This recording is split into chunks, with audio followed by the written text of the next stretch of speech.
feeling they're up to no good. I think so, bye. Your children. And they're all very talented.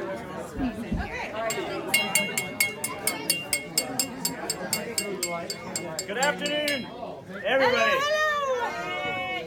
Hello. Grandma's right here. Right here. I'd like to thank everyone for coming out. I'm Danny. I belong to Ken and Jill, and I belong to her because without her, You're right about now. So we just wanted to do a little sort of performance. There are a lot of sort of great stories, and there are a lot of great poets in this family. So we put together some poems for our dear Violet. And her grandchildren, some of which could not be here, gave us stories, and we added them to the song. So yeah, I'm just going to be the ghost of people not here. That's more important. Do we call that out when it's? So let's all be vocal on who we're singing. And then step up when it's your it's your. This is our rehearsal, guys. Yeah. Okay. Alrighty. Ready? We're gonna go slow. So put your hand up if we're going way too fast like New Yorkers, or you need us to be louder, and we will. Ready? So yeah, this is Gina, happy birthday. Okay. All right. Yeah.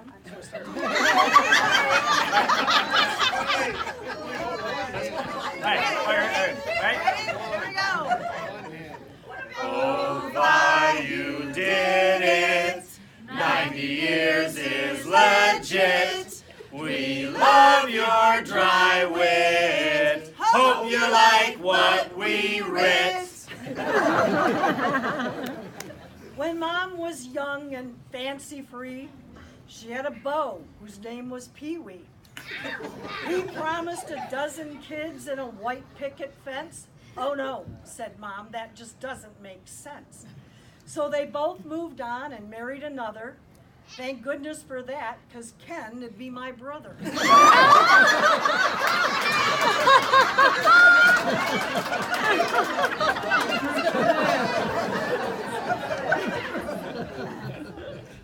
Okay, I had a little to that. When I first met Fi, she was like no other.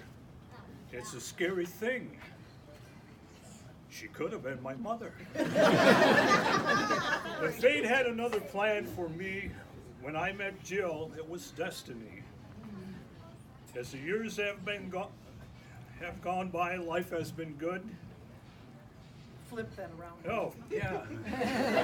It's a rehearsal, guys. Life has been good as the years go by, especially having a mother-in-law like Vi. Oh, why you're so smart. You such a big heart. Wise choices are an art. Thanks for doing your part. 3 little girls dressed to the nines for Easter Sunday, each with bonnets, with new bonnet shines, white gloves and shoes of patent leather, ready for wowing the sisters together. Mom led the parade to the front of the church so all could beam at the Perry girls' perch. Okay, now Jane wrote this one, but it's an ode to Joanne, and it's about me. So. Now, my wedding was a real parent's dream. No time for fussing, no time to scream. A prime rib in the oven, they thought, they thought that Joe had proposed. Joanne was so worried, what if they opposed? You see, the secret was hidden. The proposal was a yes. They already were married. Joanne was full of stress. They finally said it, we're married and it's done. Dad went to the basement and got his only gun. But Mom was on the phone with a party in the works. She knew the folks at Elcock's that sure had its perks. The prime rib long forgotten as all the neighbors came. She broke the meat thermometer and the meat was just not the same.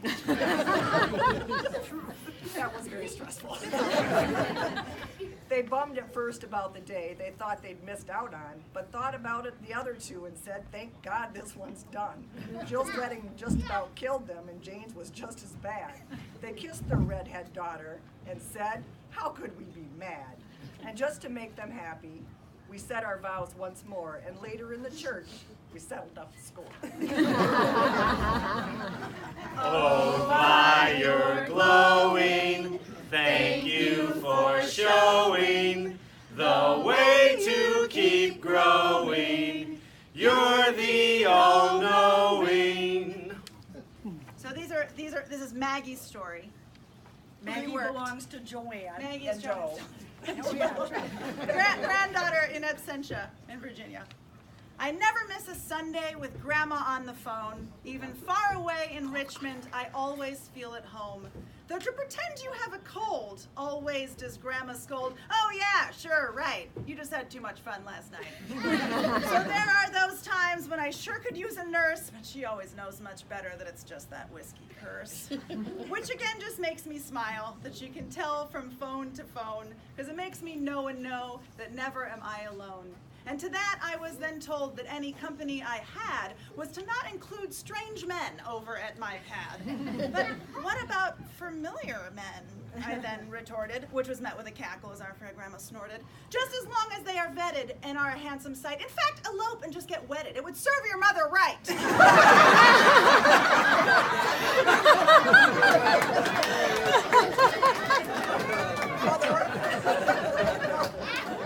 And now I will be reading the part of Patrick, my brother, who could not come. This. He's in Brooklyn, but he wrote this for you. Good times roll when family comes to witness to be wed. Champagne pops, the party picks up, and I won't have to go to bed. Then music kicks, my legs twitch. From dancing I do not shy. A big band tune of ballad persuasion, and I think, where's Grandma Vi?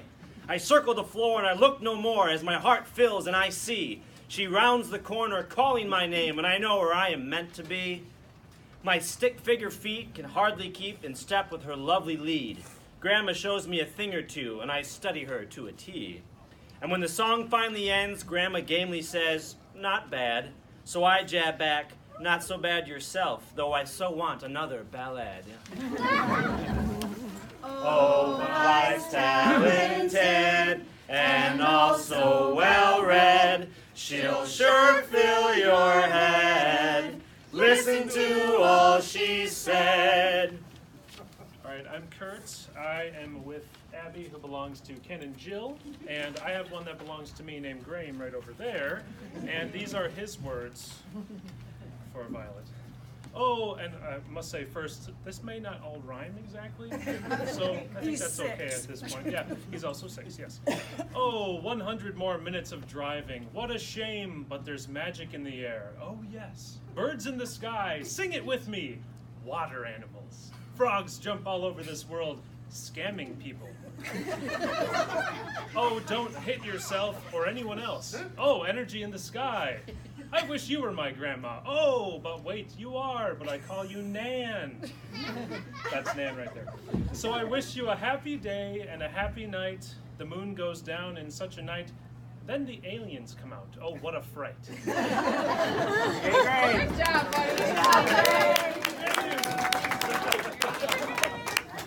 This is not quite as interesting because an adult, I wrote it, but it's about Violet, who is 1 year younger than Graham and belongs to Patrick and Maggie, who are in Brooklyn, who was just the last story, Jill's son. But named after you. Well, that comes up. Yes, I see, sorry. At school, Lil Vi Jr.'s been given new privilege. She goes to the loo by herself or with friends with whom she's leverage. But Patrick and Maggie got a phone call from the school master's office. We have to say your daughter's been climbing the sink to jump off it. And not only was it her jungle gym, but she's pulled off a second prank. She and a pal stuffed the toilet with paper and overflowed the tank. So if your name is Vi, even if you're only 6, you'll certainly know consequence, but never give up your tricks.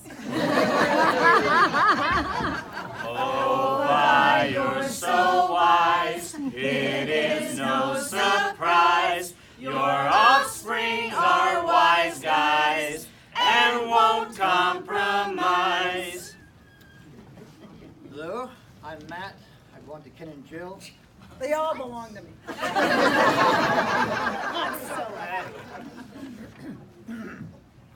have a grandma. Name is Vi. My oh my, how the years go by. Every year since I was young, the snow piled high I was the one. Match you would call Marilla's pile 4 feet tall. Please come up to earn some quick cash. Without hesitation, I was there in a flash. I must do my duty and boast of it loud, for to be your very firstborn grandchild makes me very proud. I am Jane, and this is an ode to my brother who is at a cross-country meet with his son Jack, who did really good today, but he was so sad that it landed on the same day as your day, so they're going to be here later. But anyway, Halloween was awesome. My mother loved it, dear. But you better be prepared. She'll check your breath for beer.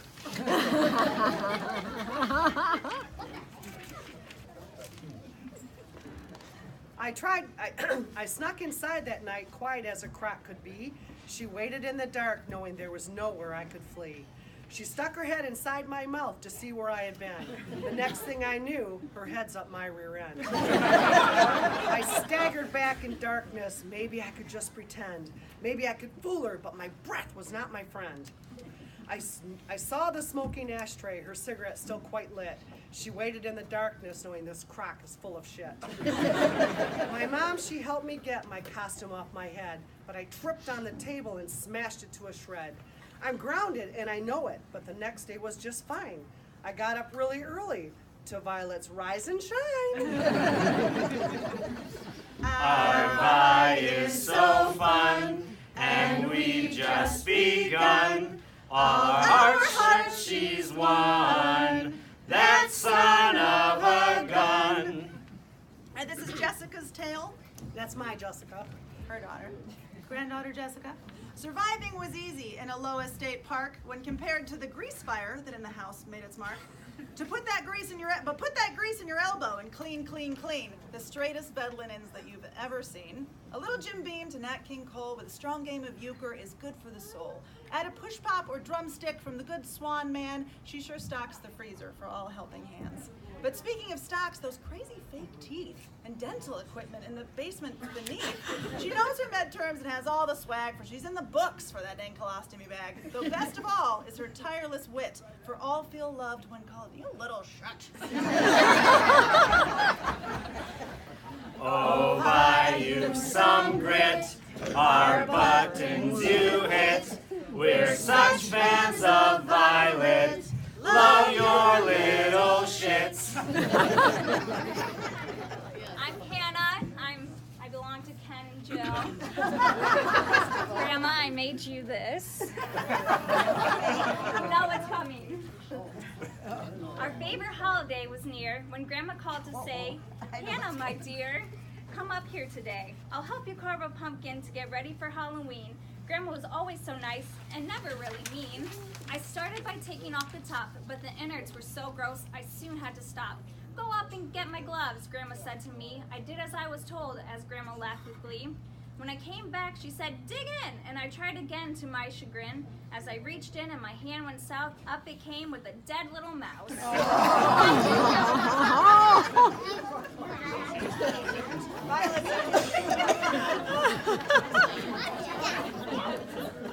I'm Abby. I also belong to Jill and Ken.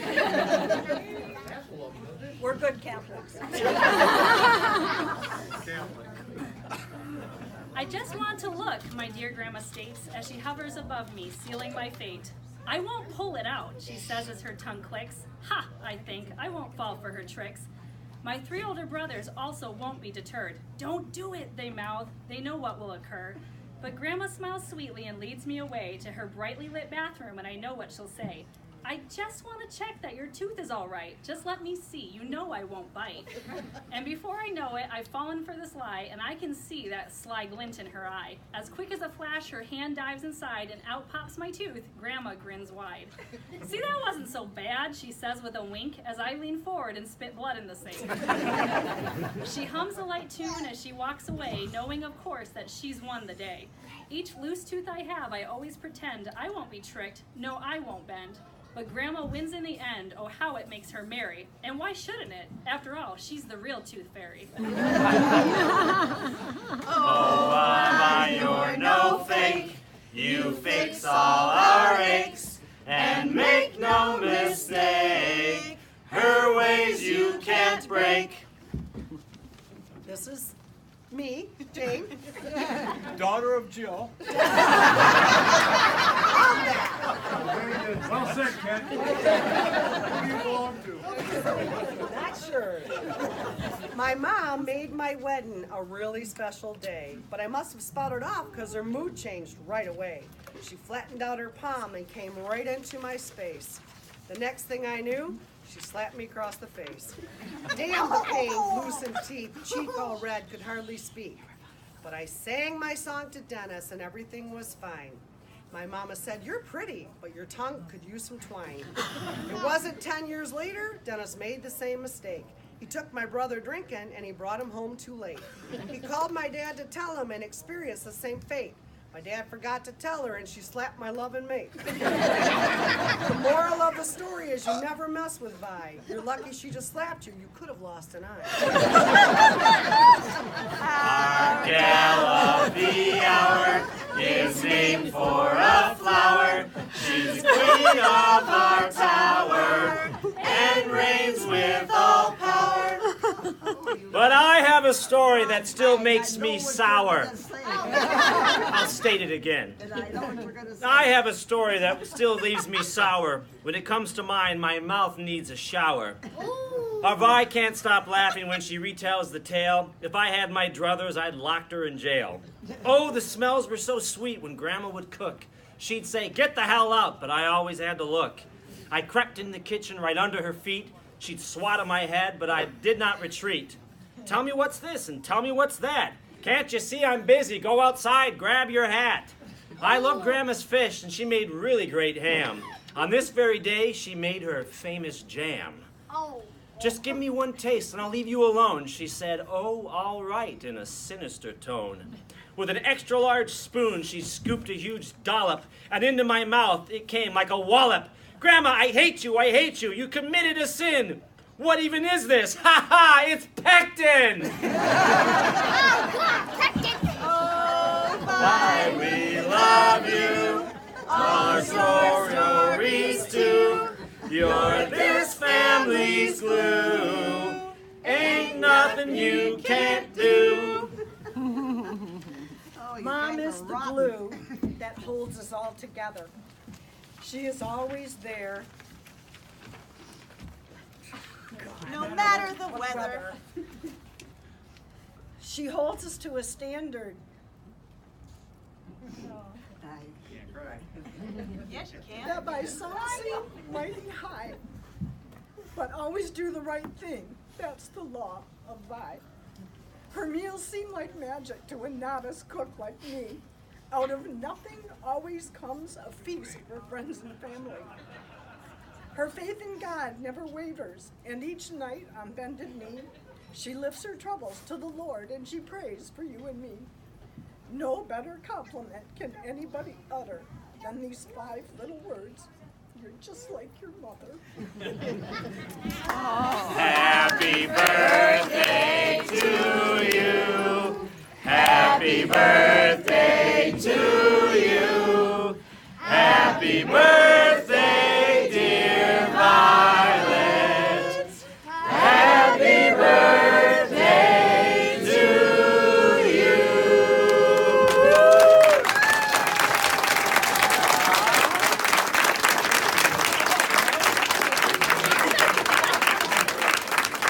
Let's drink!